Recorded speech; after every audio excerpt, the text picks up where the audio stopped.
Fences, and more fences, right? When you have animals, be prepared to have fences and gates all around because it's necessary to be able to divide all the animals up. So utility gates, they really come in handy. And today we're gonna check out how to install a utility gate, even though it may seem simple, but there is a little bit of trick to it. And then there's also a way to save yourself a little bit of money and avoid a utility gate altogether and just do something a lot simpler. So that's what we're gonna do today.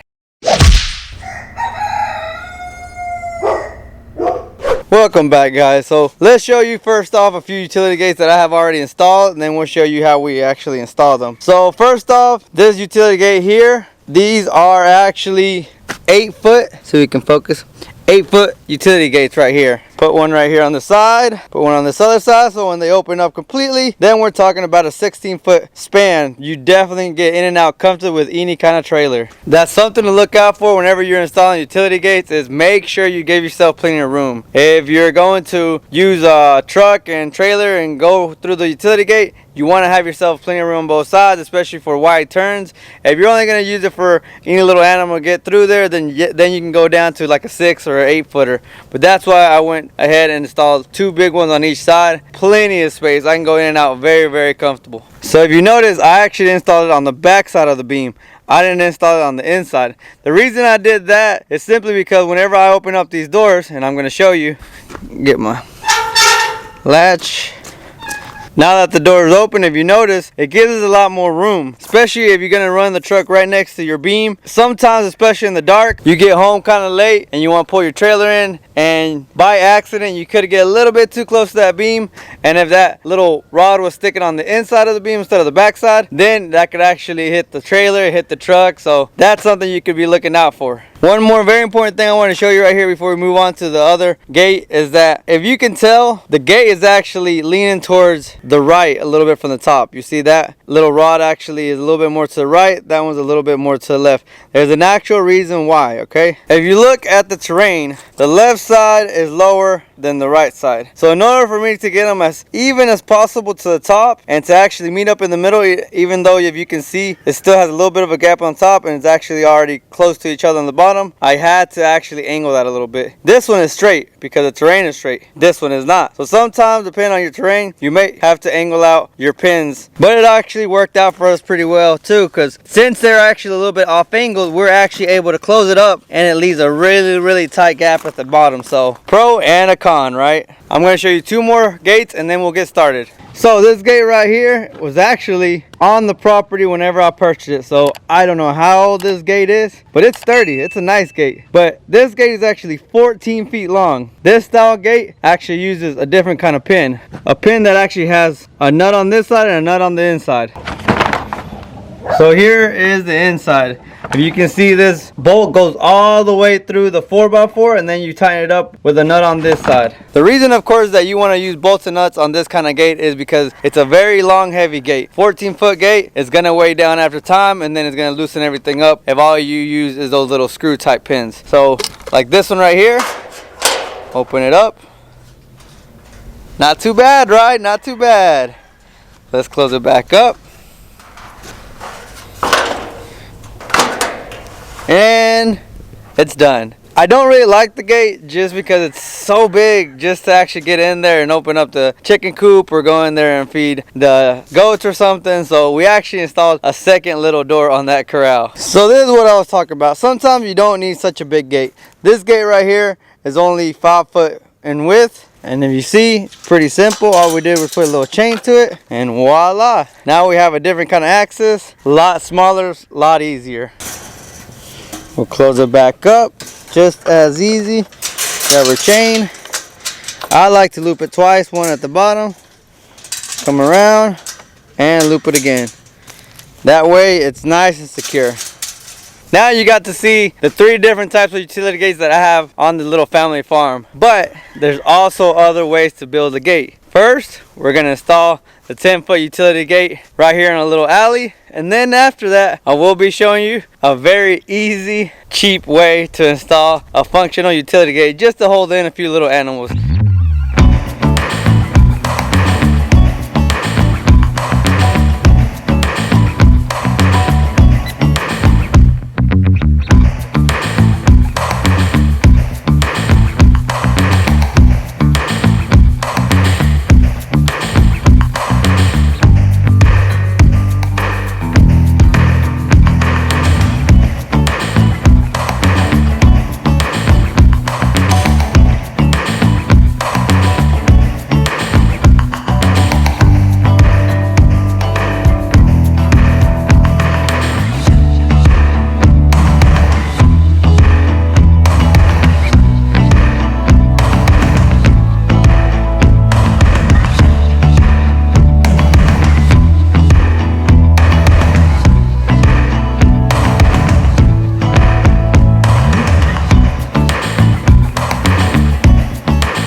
So it's actually been a few weeks since we recorded that video of us putting up that gate. So I know it looks a lot more different, it's a lot more green. Sun's finally out, it's not as cold. But I did want to finish up this little video for you guys, so that's why it took me a little bit, but now I'm going to get around to it. So I only recommend you guys doing this whenever you're going to connect two corrals. Like if you see right here, we got the little alleyway.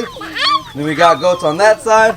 And we got good old Rocky the bull over there on that side. So this would be a perfect spot for a makeshift gate. What we're pretty much going to do is we're going to grab this fence here and actually cut it. We're going to run a rod, which in this case is going to be a pole of bamboo, right through the end of it. And then that's going to allow us to actually open this side back and forth. But you have to make sure you tie it down real tight at the bottom. And then we have to make a little loop on the top, so that way you can actually hook up onto it and it can actually be tight and goat proof. Key word in this is goat proof, guys.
And just like that, the turkey and the goats have another gate right there. See, make sure that you leave it as tight as possible right here. See, there's a very little gap. Same thing up here. I used the hammer to actually pull it. Then there at the end, I had a little detail of just carving it, just that way that wire could actually go inside that little gap. Make sure it's all hammered in place. Now let's test it. We take our little wire off. Then we move it to the side, and now the turkey and the goats can actually get on through here. I removed that back wire.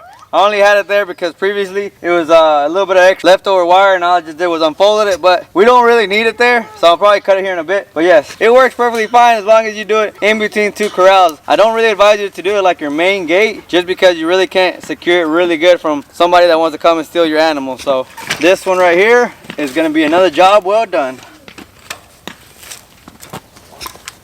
Put it right here,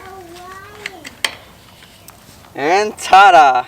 That's it, guys. It's that simple, and that was absolutely for free. You can use bamboo sticks because I had them handy, or you can use a 2x4, or you can use a broomstick, whatever you have. You can use it right here in the end.